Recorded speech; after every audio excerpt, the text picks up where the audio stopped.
November is National Diabetes Awareness Month. It's a great opportunity to learn how diabetes and depression can go hand in hand. And joining me here in studio is Dr. Onyinyechukwu Kanu with ProHealth Physicians, joining us once again. Doctor, thank you so much for joining us. I'd give you the elbow bump. I actually shook her hand just out of habit before, so I apologize for that as I'm getting over a cold. Why don't we just start, before we get into the link between the two, just by talking about how prevalent pre-diabetes and diabetes are in the country and what we know about it. Yeah, definitely. So thank you for having me. My pleasure. Diabetes, well, there are about 3 types: type 1, type 2, and gestational diabetes. Mm-hmm. Type 1 usually involves not having any insulin at all in your body, and type 2 is really your body not being able to manage glucose or sugar as well. And gestational diabetes, unfortunately, can happen during any stage of pregnancy. Yeah.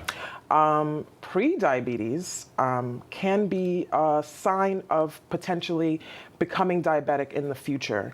And one of the ways, the only ways that you would be able to be diagnosed with pre-diabetes is to get regular checkups at your primary care physician. So how do they, first of all, are all 3 types linked to depression? Is it just only one of them? And how are they linked? Yeah, I think any chronic health condition can be linked to depression, right? It's a new diagnosis, first of all. Yeah. And a lot of times, if you are going around undiagnosed, you may not feel like yourself. Yeah. You may feel down, hopeless, like the world is caving in on you. Mm-hmm. With a new diagnosis, you have no idea what the future holds. You can't eat what you usually like to eat. Then you think, I can't hang out with the people that I love anymore, right? We're going into the holiday season and I can't have turkey, I can't have cornbread, I can't have all these things that I usually have. And so that can bring people's morale down, that can bring your overall sense of hope in the world down. But I think it's important to know that there are millions of people in the country that have been diagnosed with type 2 diabetes, certainly a smaller percentage for type 1 diabetes. Right. So you're not on an island by yourself, never. What you just talked about are really probably, I'm guessing, the causes of a lot of people just feeling down. Is it just a degree of severity when you're starting to cross over into, hey, this might be diagnosable depression, or are there any specific signs? I mean, you mentioned hopelessness. I feel like that's one of them. Yes, definitely hopelessness is one. Depression itself, or having chronic disease, it can also affect your sleep. Mm-hmm. So either sleeping too much or sleeping too little. It can affect your appetite, eating too little or eating too much.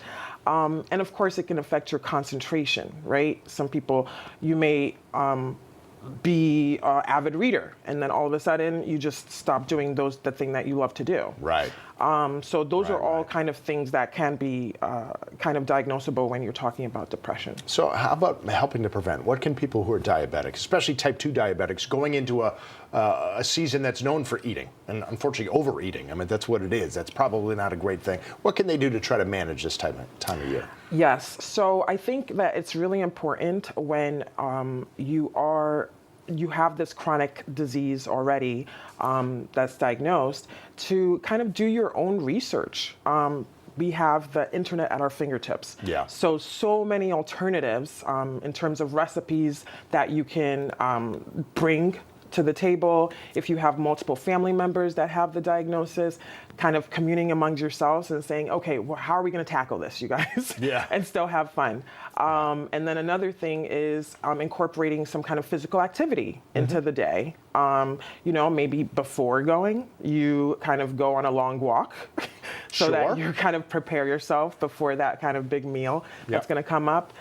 So those are kind of all ways that you can actually go into it being prepared so that you're not disappointed. Right. And there's a long history of exercise on Thanksgiving. First of all, I'm thinking of a particular 4.748 mile road race that about 15,000 people run in Manchester. Oh, boy. And then, of course, remember football. That is a tradition. Going out and playing, throwing, having a catch. That's something they've been doing all the way back to, I think, the 1920s. That's a great idea. Dr. Kanu, thank you so much for taking the time to join us again. Give me a little Thank you for having me. And hopefully that's just a couple couple bits of advice. Also, Erica, we were talking about this before the interview too. For those people who do wind up getting diagnosed with depression around here, there are support groups. There's a lot of help out there to help you both manage the diabetes and the depression. Yeah, because you need that help. Yes. Good thing it's there. Doctor, thank you again.